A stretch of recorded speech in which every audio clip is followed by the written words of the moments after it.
we've got some armed guards escorting South Bay delivery drivers, specifically San Jose, due to crime concerns. We've got some concerns about our delivery drivers being robbed. Therefore, we're going to send a security dude that is armed. Let's get into it. Have things gotten worse? Let's talk about it. Here we go. One of those escorted delivery drivers spent part of his day here at the 7-Eleven on 3rd and San Fernando. And at least one retired San Jose police officer says he's not surprised. Many call them the lifeline of the American economy, truck drivers, including those who deliver merchandise to convenience stores, often early in the morning. But a clerk at the downtown San Jose 7-Eleven was surprised to see this recently. A delivery company called Cormart providing an armed guard with its truck and driver.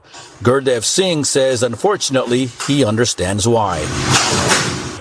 Facing so many problems just because of the crazy guys.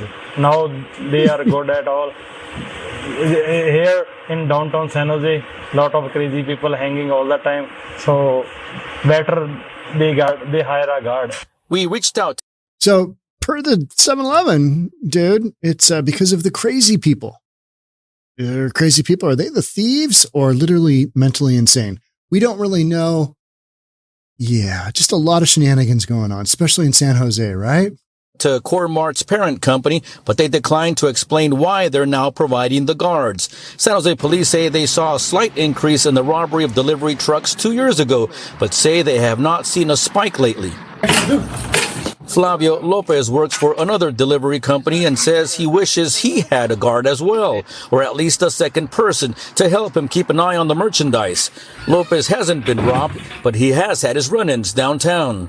It has a pallet just like this, little stack, and somebody just came over and knocked it all over Starbucks glass. I had to pick it all up, and he just ran, so stuff you got to deal with downtown. It is what it is, man. Unfortunately, this is what society has become now, with armed guards guarding merchandise from the retailer, because there seems to be a sense of lawlessness in our society. Daryl Cortez is a retired San Jose police officer who now works in corporate and retail security. It's very unfortunate. You and I pay for it. The consumer pays for it in the back end, because prices increase because the merchandise is going out the door, and no one is stopping the bad guys because of the threat of violence. It's clear that not everyone is taking the extra precaution. We saw several delivery trucks today and none had a guard. But Cortez says if one company is doing it, others are likely considering it to keep their drivers and products from being targeted. I think there's such a sense of entitlement to, hey, I don't have stuff I need. I don't have the kind of money I want. Just go take it. Just go steal it. So when you see crime concerns, it's like that is just straight up lawlessness. That's not the way this is supposed to go. But companies companies that supply drivers and delivery, folks, they're looking at this from okay, what's it going to take to keep our delivery drivers safe? What's it going to take to keep all of our inventory intact? Because, between the 7-Eleven owner or manager or whatever he was, and the one driver who was like, yeah, somebody came and just tipped over, a whole bunch of glass bottles and just plonk, Starbucks glass bottles. I mean, having to prevent that, if you're a one-man delivery driver, you're taking care of that truck, you got stuff, in there. You can't be doing the gate down and open each time you go into 7-Eleven to drop it off. You got a bunch of stuff that you're doing with the hand truck. You're getting in there. I mean, you're totally wide open to being robbed. So at some point in time, the trucking company said, you know what? Let's send Bruce, who's got some kind of semi-automatic pistol. He's going to guard you. I mean, that's great. But then that cost gets, just like when stuff goes out the front door, store owner drives up the cost. Now the cost of delivered goods to 7-Eleven, to any mini mart, has gone up because you've got one more expense in there because government has failed to do its job, put the crazy people where they need to be, or prevent people from shoplifting, prevent people from robbing delivery trucks like there's no tomorrow.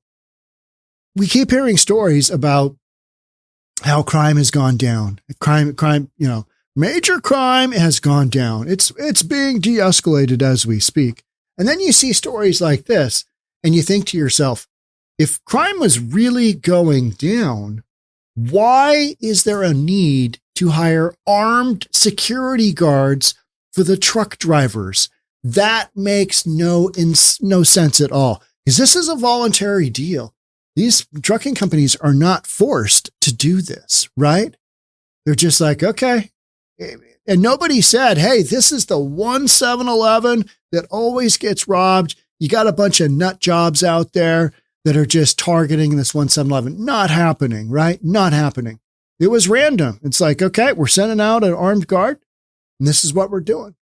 So one of the things that I found interesting, throughout the whole Biden-Trump debate was that there's this constant kind of underlying narrative of Gruesome Newsom has been campaigning. He's been shadow campaigning to become president of the United States. But in the meantime, till Sleepy Joe realizes that he's, lacking half of his mental acuity that he needs to run, as leader of the free world. Saw somebody else say, he's got Parkinson's. I'm a Parkinson expert. I could diagnose him from across the room. Like, okay, well, something's wrong with Sleepy Joe, right? He's in massive cognitive decline. So you're going to have Gruesome Newsom, Gavin Newsom, take a shot at running the country. And the way somebody explained it to me, and I've talked about this before, is that Gruesome Newsom has created, out of California, he has created the world's worst taco stand. It's terrible. It's horrible. Rampant with crime, Proposition 47, all that stuff. I mean, it's just, it's a terrible, terrible taco stand. Horrible. Worst in the country by far, statistically. Worst in the country. All the high taxes and all the craziness. But now with Sleepy Joe, just, we beat Medicare. With Trump, I don't know what he said at the end of the last sentence, and I don't think he does either. Just classic lines. But with Biden, literally his mind slipping, but trying to convince everybody he's doing well, he's okay. We got Gruesome Newsom stepping in, and this taco stand that is horrific, that is the state of California. Now he wants to franchise that all around the country by becoming president.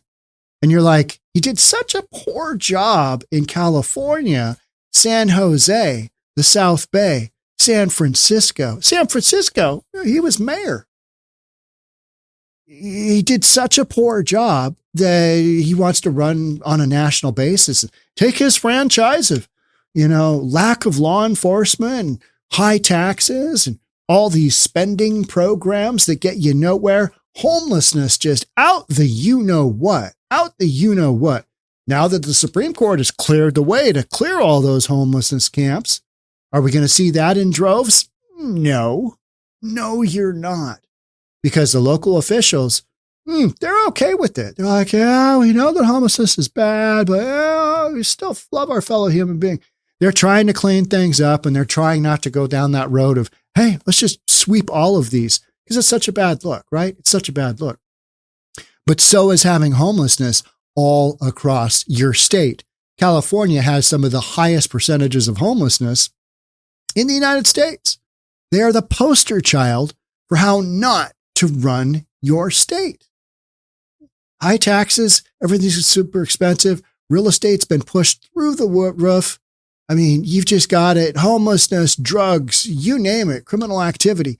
And then we're told, hey, you know what? Biden, if he doesn't run, maybe Gavin Newsom will. And I'm always left with this idea of, didn't I just podcast on armed guards needing to be included with delivery drivers to 7-Eleven? And we're told that crime is going down. It's like, look over here, crime's going down. And then the reality is over there, you've got armed guards, traipsing around these delivery guys. You know what I mean? You're just kind of left with, Which one's real? I'm going to go with the one where the companies are trying to prevent the concerns of crime from happening on the front end. For somebody to make that decision, hey, we're going to send out an armed guard with you. It kind of tells you something, doesn't it? You don't need an armed guard in a city or a town or a village or whatever if there isn't a certain sense of criminal activity going on, because it's a lot of money. When you're dealing with, tiny margins, which food products typically are, tiny pennies on the dollar margins, and you put that guy in at however much does an armed guard, is that 40, 45 bucks an hour? I don't know. How much is that? Is that, to the company? And then the guy gets paid out of that. It's not cheap, right? It is not cheap. I just read that Seattle Police Department, they paid $350,000 in overtime to their police security force to take care of the pro-Palestinian rallies. Got to have all these extra police, and we don't have enough regular cops around, so we're just going to do it based on overtime. It's $350,000 for a bunch of ridiculous protests. Let's go march on the freeway. This is the greatest concept ever. This is the best. Just the best. No, but when a company does this, it's an indication of what the reality is, which is if you want your state to end up like California, go for it. Vote for Newsom if he becomes a candidate. I don't think there's enough time to do that. I don't. I have said that I thought that Newsom would be the candidate if Sleepy Joe, something happened to him. I mean, that cognitive decline just kept happening as it typically does, right? What they're doing to Biden is elder abuse. It is. It's just straight up elder abuse. Should not be happening. But yeah, go out there, Sleepy Joe, and say some stuff. Just answer all the questions, and Jill will tell you what a great job you did. Meanwhile, armed guards going to help the truck drivers taking food and stuff and Slurpee stuff into 7-Eleven. And you got the retired, what was it, cop, detective? And he's saying, yeah, this doesn't surprise me. And you know what? The consumers just go ahead and pay that cost, because as those costs go up, the store's not going to say, hey, you know what? We're going to take this profit and we're just going to eat it. We're not going to be able to make any profit because we want you guys to be happy. And we know that increasing our prices doesn't make you happy. So therefore, we're just going to keep our prices the same, even though our expenses have gone up, in the form of the dude with the gun. And he's traipsing around. What a job. Security job to me. That would be a tough gig. And you know what? This is not just happening. This is not just San Jose. This is not just the South Bay. This storyline is happening all over California. And it's because you've done Proposition 47. How about the sign in front of the Louis Vuitton in, I think it was Union Square in San Francisco, where it said, shoplifted goods must be kept under $950. Just completely making fun of Proposition 47. And, you've got enough laws on the books in California where, yeah, there's more than concerns about criminal activity. You're seeing it firsthand. How about all that stuff, all the bipping we've seen in San Francisco, when you've literally got an entire vernacular for describing the criminal actions being taken on the regular in your city? That's when you've got some issues with criminal behavior going on. And California does. San Jose, not exempt from any of that. Other cities, I've seen delivery drivers in LA, San Francisco, Oakland, another prime example. You want to see a place where it would be a good call. It would behoove you to send an armed security guard to there. Makes absolute sense, doesn't it? Because you've created a system of lawlessness, and you've also brought in all these district attorneys that are progressive, that are soft on crime. You don't have anybody really prosecuting these criminals. You don't have anybody enforcing the law. You've defunded the police. There's not enough cops. Nobody wants to become a cop. And so this kind of thing comes along. And who ends up paying the price? You and I, the consumer, does, because it's not just 7-Eleven. It's your grocery store. It's your mini mart. It's your, whatever that sells this kind of stuff. All stores sell that kind of stuff, bottled water, maybe Gatorade. And, like the guy was saying, Starbucks in a glass. iced coffees, whatever it might be. We pay that price. We should be outraged.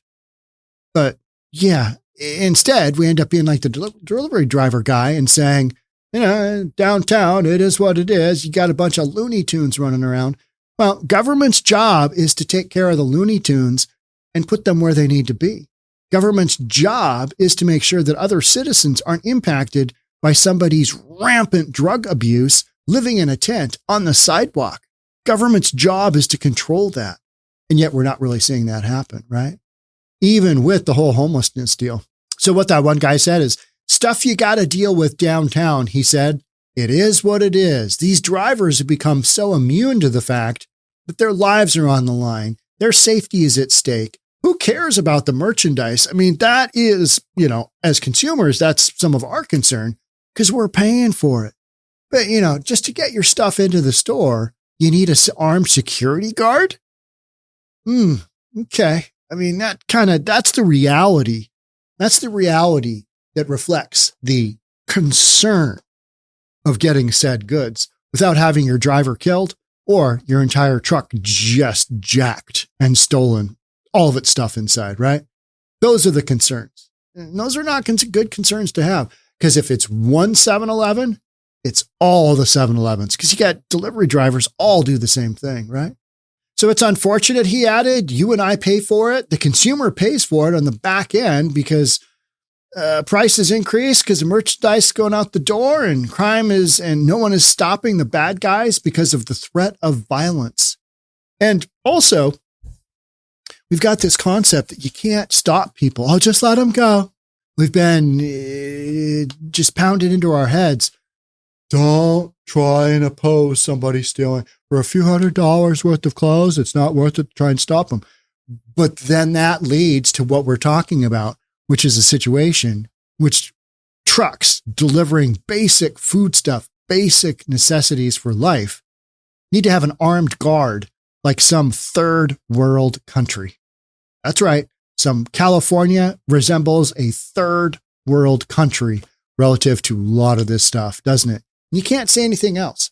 So if you don't want your state to become that, and if Gavin Newsom does end up running on as the Democratic candidate, if you want to have all that kind of goodness from California seep over into your community, go ahead and vote for Gavin Newsom. Otherwise, I'd probably still vote for that other guy because a little bit tougher on crime. All right, that's it for me on this one. Thanks so much for being here. I'll catch up with you in the next one. Bye for now.